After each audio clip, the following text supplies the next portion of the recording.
के खानुभएको हो मनसाजी? ससेस हो मनसाजी? ससेस कस्तो छ त? अनि खाए ल भनेर खानुहोस् न हौ मनसाजी।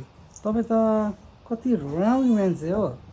ओ माई गड, खाँदा त कति राम्री तपाईँ त। ओह माई गड, हेर हेर, वाउ वाउ, डिलिसियस। कस्तो मिठो छ नि। त्यो अचारसँग चाहिँ त्यो ससेज चाहिँ होइन डिप गरेर खानुपर्छ क्या, ट्याक्कसँगले। Wow wow, lovely lovely lovely, हामी लभली। ल फेरि एउटा ससेज खाइदिनु त एक्लै ल। आमै त वाउ, कस्तो भएको छ ससेज बेबी? राम्रो भएको छ? वाउ। ल यहाँ हामी बुढाबुढी चाहिँ यहाँनिर ससेज, आज ससेज र कुखुराको मासुसँग खाना खाँदैछौँ। हेर्नुहोस्, मेरो कान्छीलाई चाहिँ मैले एउटा चक्लेट सेक ल्याइदिएको छु अनि एउटा सुगर फ्री कोक ल्याइदिएको छु 500 ml को।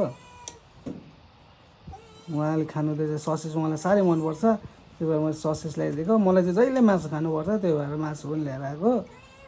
मलाई चाहिँ मासुको बिग फ्यान हो।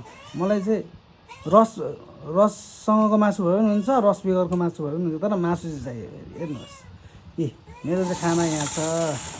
अब फेरि आरीमै ल्याइदिएको छ र अब त लाजै हुन्छ देखाउनु पनि। हौ हेर न, ऊ चाहिँ राम्रोमा खाने अरे, मलाई त आरीमा दिने अरे। हेर्नुहोस् त, गाइजहरूले भनिदिनु पऱ्यो क्या, कमसेकम राम्रो थालमा त दिनु आफ्नो श्रीमानलाई भनेर।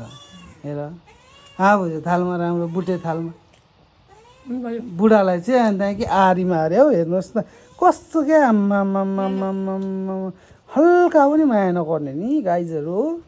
सम्झाउनु पऱ्यो है हजुरहरूलाई। ल च्वास लाएर कमेन्ट गरेर सम्झाइदिनु पर्ने भयो क्या यो छुच्चीलाई। हेर न रिसाकी,